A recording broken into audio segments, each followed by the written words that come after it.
cœur. Dis-lui, tu as tracé des chemins dans mon cœur. C'est pourquoi tu me vois rire.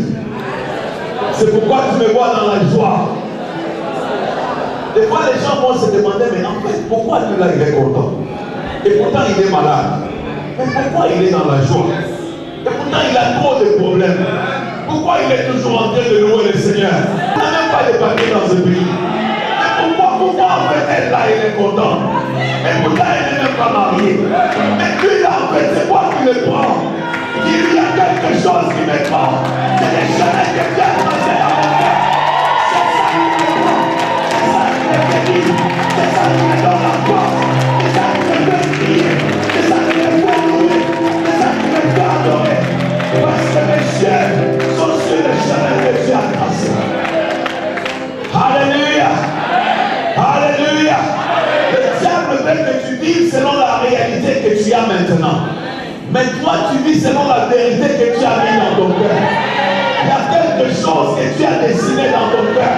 Oh, laisse-moi te dire ce soir. Des fois, le diable a commencé à te dire, peut-être que c'était seulement un rêve, ça ne va plus s'accomplir. Peut-être que c'était seulement tes ambitions, ça ne va plus s'accomplir. J'ai une bonne nouvelle pour toi ce soir. Donc Dieu te promet la multiplication. Ce chemin qui a passé dans ton cœur va s'accomplir. Ce projet qui a mis dans ton cœur va s'accomplir.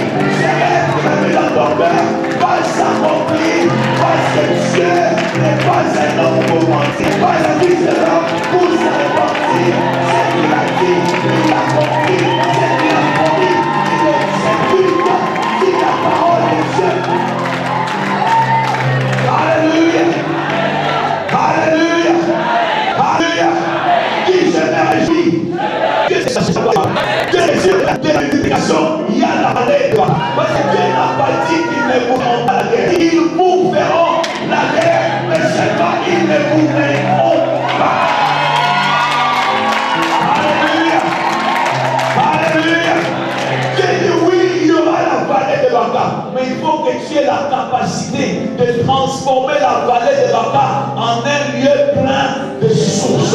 Au lieu que tu sois en train de pleurer, tu vas changer cela à partir de ce soir. Tu vas changer tes pleurs en cris de joie. Tu vas changer tes souffrances en louange, en adoration. Et quand le diable va voir cela, il va regarder, il va dire, mais qu'est-ce qui lui arrive? Tu vas dire, j'ai compris la vérité. La vérité que tu as tracé le chemin dans mon cœur. La vérité que tu amènes la multiplication. La vérité que la réalité que je vis aujourd'hui n'est pas la destinée que tu as pour moi. Tu as une destinée merveilleuse pour moi.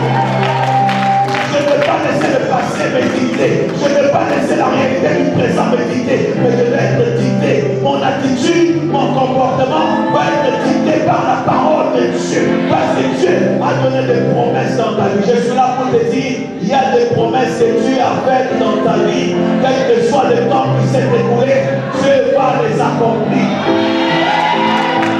Dieu m'a dit de te dire ce soir, il y a beaucoup de gens qui ont commencé à se décourager par rapport aux promesses que Dieu leur a données.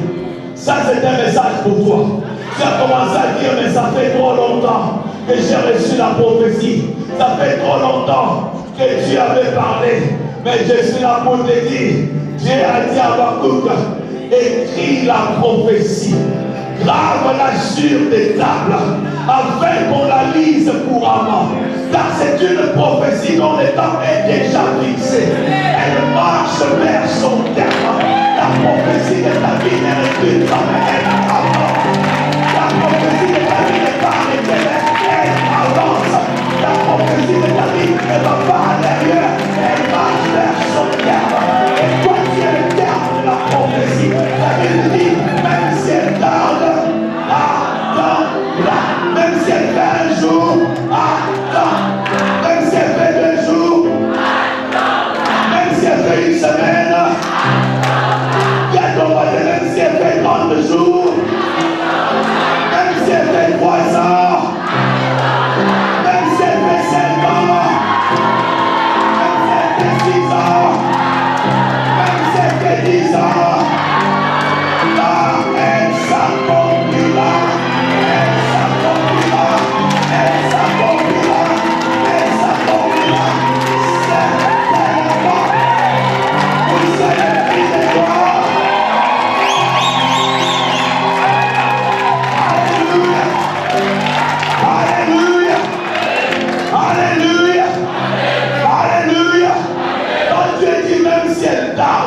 C'est parce qu'il sait que l'ennemi peut essayer de faire des manœuvres.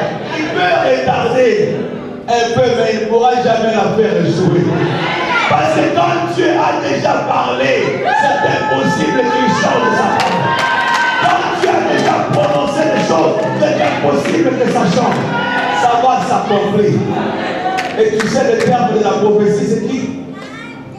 La Bible dit elle marche vers son terme. C'est qui le terme? C'est quoi le terminus de la prophétie? Toi, tu es le terminus de la prophétie. Alléluia. Alléluia. Donne-moi 3 bons amen, je continue. Donne-moi 3 bons amen. Alléluia. La Bible dit quand je m'écris loué soit l'Éternel, je suis délivré de tous mes ennemis. La louange brise les chaînes. La louange brise les chaînes. L'adoration fait éclater les murs de l'ennemi.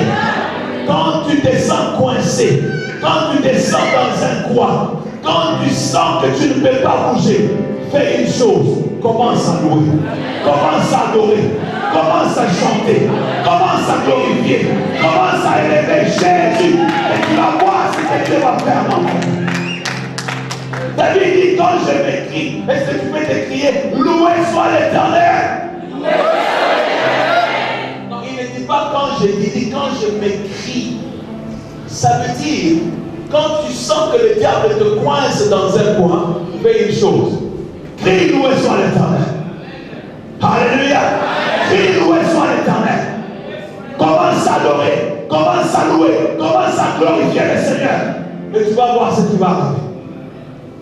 La louange brise les forces de l'imitation. Un jour, Paul et Silas, ils ont été arrêtés à cause de la bonne nouvelle. Parce qu'ils ont prêché l'évangile. Parce qu'ils ont délivré une femme qui était possédée par un esprit mauvais. La Bible dit, on les a arrêtés et on les a mis en prison. On les a jetés dans un lieu où leur mouvement était limité. Dans un lieu où ils ne pouvaient pas faire. Dans les lieux de méditation, c'est pour que tu ne sois pas capable d'entrer dans ta vie. C'est pour que tu ne sois pas capable d'accomplir le plan de Dieu dans ta vie. C'est ça son projet, c'est ça son programme. Mais je t'annonce qu'il a déjà échoué. Parce que tu vas comprendre la force de l'adoration, la force de la louange ce soir. Alléluia. Paul et Silas ont été traînés en prison. Et la Bible dit, le geôlier, le sentinelle, qui devait veiller sur lui, il a reçu des instructions sûres. On lui a dit, ces gens-là, gardez-les très bien. Et la Bible dit, il les a mis dans la prison intérieure. Alléluia. Et il les a attachés des chaînes aux pieds. Quand on attache les pieds de quelqu'un, c'est pour restreindre ses mouvements, pour qu'il ne puisse pas marcher. Voilà ce que le diable fait dans ta vie. Non seulement il te met en prison, mais il te met dans la prison intérieure. Non seulement il te met dans la prison intérieure, mais il attache tes pieds. Parce qu'il veut s'assurer que tu ne marches pas vers ta destinée. Il veut s'assurer que tu n'entres pas dans ta destinée. Paul et Silas, ils étaient dans cette situation-là. Liés, attachés dans la prison intérieure. C'est la vie de beaucoup de chrétiens. Paul était un prédicateur, un apôtre, l'homme de Dieu. Est-ce que vous êtes avec moi? Il y a beaucoup de gens qui ne se lèvent pas pour briser les forces de limitation dans leur vie. Ils se disent, non, moi je suis déjà chrétien, comme je suis déjà sauvé, et j'ai déjà accepté Christ dans ma vie, je pense que je suis déjà totalement et complètement délivré, je n'ai plus besoin de ça. Faux. C'est une erreur. Alléluia. Amen. Il y a des vrais chrétiens, enfants de Dieu, nés de nouveau, mais qui ont des forces de limitation qui pèsent sur leur vie, qui n'arrivent jamais à dépasser un certain niveau de vie, qui n'arrivent jamais à traverser un certain plafonnement. C'est parce que le diable veut les garder là. S'ils ne comprennent pas ça, s'ils ne se lèvent pas pour briser ces forces de limitation, ils peuvent vivre comme ça toute leur vie. Ils iront au ciel, ils sont sauvés, ils iront au ciel. Mais la vie de ce monde ici ils ne la vivront pas comme Dieu entend qu'ils puissent la vivre. Est-ce que vous êtes avec moi? L'homme de Dieu, Paul, et son compagnon Silas étaient mis en prison, la prison intérieure, attachés aux pieds pour qu'ils soient restreints de leur mouvement. C'est ça que le diable a fait de tes finances. C'est ça qu'il a fait de tes relations. C'est ça qu'il a fait de ta santé. C'est ça qu'il a fait de ta vie émotionnelle, ta vie sociale. C'est ça qu'il a fait de tes projets, de ton travail. Depuis que tu travailles au même endroit pendant des années et des années, les autres obtiennent une promotion, toi tu n'en obtiens jamais. C'est un signe. Est-ce que vous comprenez? Si tu vois un plafonnement dans ta vie, comprends que ça c'est un signe qu'il y a une force de limitation que je dois briser. Il ne faut pas qu'il y ait un plafonnement. Il faut toujours que tu aies de gloire en gloire, de progrès en progrès. Ne te contente jamais d'un plafonnement. À partir du moment où il y a un plafonnement, dis-toi, ça fait 5 ans, ça fait 10 ans que c'est la même situation. Pourquoi ça n'avance pas? Alléluia. Pourquoi c'est la même chose? Pourquoi c'est la même chose? Parce que le plan de l'ennemi, c'est de restreindre tes mouvements pour que tu ne puisses pas marcher pour entrer dans ta destinée. Tu es sauvé, ça fait 20 ans que tu es le même. Hier, aujourd'hui, sauf éternellement, parce que Jésus seul est éternel. Depuis que tu exerces le don, ou tu parles en langue, c'est la même chose. Il n'y a pas de progrès. Depuis que tu es sauvé, tu es toujours un bébé. On doit toujours te pousser dans le dos. Il y a quelque chose qui ne va pas. Est-ce que vous me comprenez? Amen. Alléluia. Amen. Il y a une force de limitation quelque part. Alors, Paul et Silas étaient dans la prison intérieure, les pieds attachés. Mais gloire soit rendue à Dieu. Parce que Paul avait compris la puissance de la louange. La Bible déclare vers le milieu de la nuit. Quelqu'un dit vers le milieu de la nuit. Oh, dis après moi, vers le milieu de la nuit. Vers le milieu de la nuit, Paul a dit à Silas, mon frère, je connais quelque chose. Je sais une chose. Ces gens nous ont mis en prison, mais nous avons un Dieu. Ce Dieu ne nous a pas abandonnés, il est avec nous. Même pendant que nous sommes en prison, ce Dieu est avec nous. Mais une chose que je sais est que ce Dieu-là, quand il se lève, ses ennemis se dispersent. Mais je sais aussi que ce Dieu habite au milieu de la louange de son peuple. Je sais que ce Dieu se lève quand son peuple le loue. Dieu est avec toi là où tu es. Mais tu dois comprendre, Dieu ne se lève pas n'importe comment. Dieu se lève au milieu de la louange, au milieu de l'adoration. Quand tu comprends cela, Dieu va commencer à se lever dans ta vie.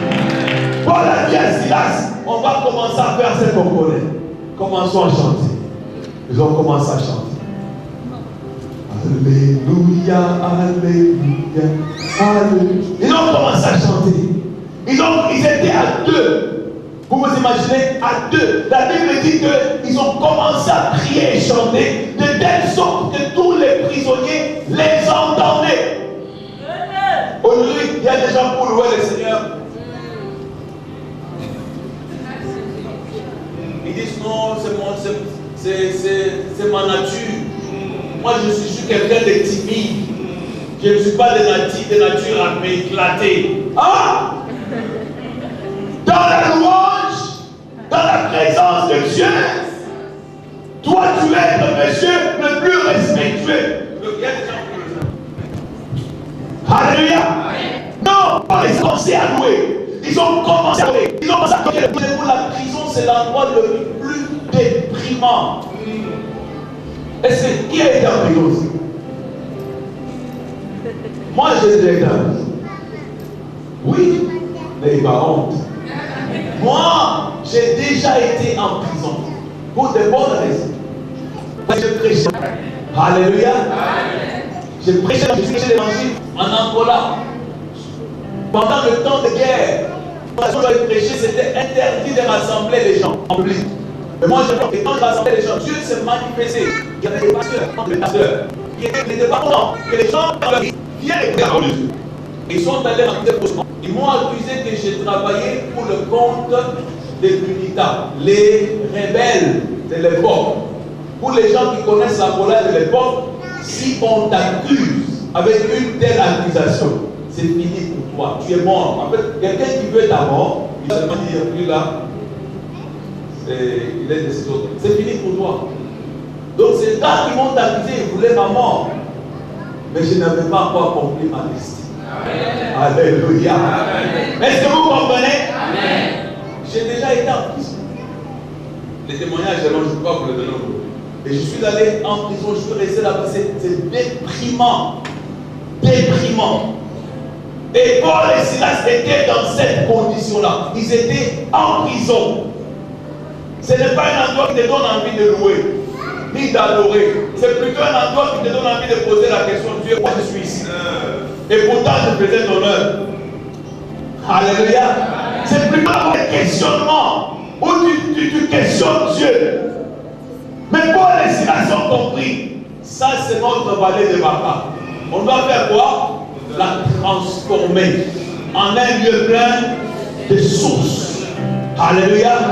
Ils ont commencé à chanter. Apprends à transformer ta vallée de Baca en un lieu plein de sources.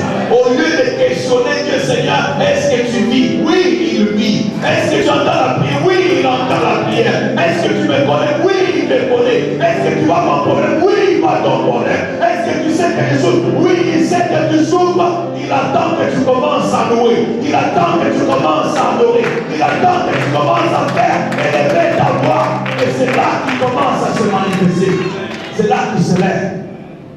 Paul et Silas ont commencé à louer. Ils ont commencé à chanter.